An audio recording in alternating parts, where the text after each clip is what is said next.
Corona काल का असर इस बार के बजट पर पूरी तरह दिखाई देने का अनुमान है। कोरोना की जंग में भारत की स्वास्थ्य सेवाओं ने काफी हद तक बदलाव किया है और इनमें अब कई बदलाव होने की जरूरत भी है। दरअसल हेल्थ स्पेंडिंग इंडेक्स में भारत 158 देशों में से 155वें नंबर पर है। भारत स्वास्थ्य में अपने कुल बजट का 4% से भी कम हिस्सा खर्च करता है।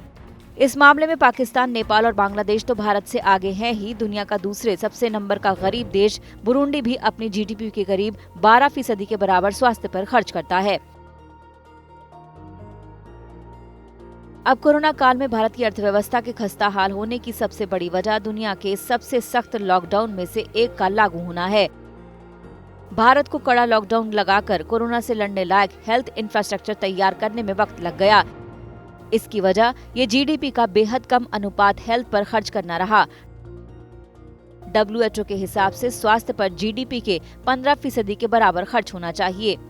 जिन 158 देशों में सर्वे किया गया था उनमें केवल 26 देश ही स्वास्थ्य पर कुल बजट का 15% खर्च करते हैं।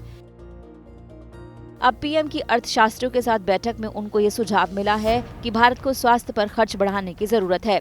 जानकारों का मानना है कि भारत की आबादी को देखते हुए काफी बड़ी आबादी को बेसिक हेल्थ सुविधाएं तक में असर नहीं है। ऐसे में हेल्थ केयर पर इस बार के बजट का फोकस रहना बेहद जरूरी है। पब्लिक हेल्थ केयर सिस्टम में सुधार किया जा सके, इसके लिए medical colleges, hospital, super speciality hospital के लिए खास बजट होना चाहिए और पीपीपी मॉडल के कंसेप्ट को ज्यादा से ज्यादा इंकरेज करना चाहिए।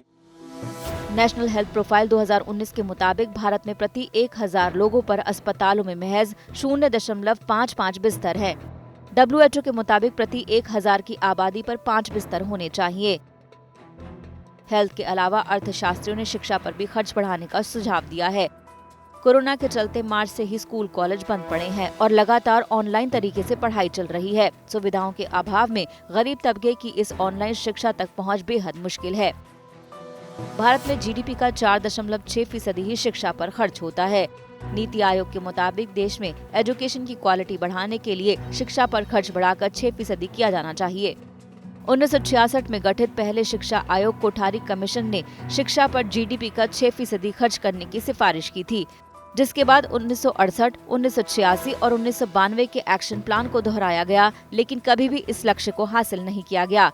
आज देश जीडीपी का महज 4.43% शिक्षा पर खर्च कर रहा है। नई राष्ट्रीय शिक्षा नीति 2020 ने एक बार फिर शिक्षा पर होने वाले खर्च को बढ़ाकर 6% करने का वादा किया है, लेकिन इस बार भी कोई समय सीमा इसके लिए तय नहीं की गई है।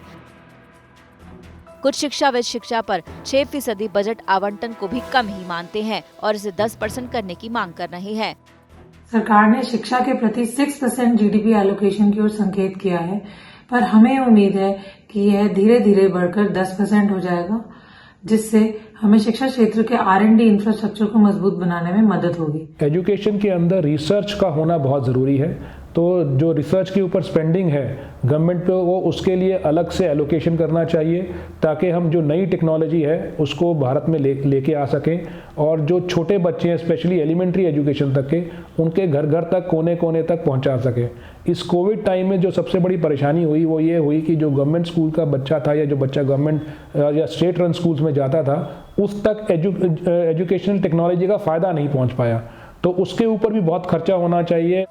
भारत में स्कूली शिक्षा और उच्च शिक्षा में प्रशिक्षित शिक्षकों की कमी, बेसिक इंफ्रास्ट्रक्चर की खस्ता हालत, स्कूलों और कॉलेजेस की कमी और गरीब छात्रों को मिलने वाली स्कॉलरशिप में कटौती जैसी समस्याओं का ही सामना करना पड़ रहा है। उम्मीद है कि आत्मनिर्भर भारत की तरफ से कदम बढ़ाने के लिए भारत सबसे पहले अपने इन 2 कमजोर क्षेत्रों को जरूर मजबूत बनाएगा, जिससे देश की तरक्की की रफ्तार तेज होगी और कोरोना जैसी महामारियों से लड़ना आसान होगा।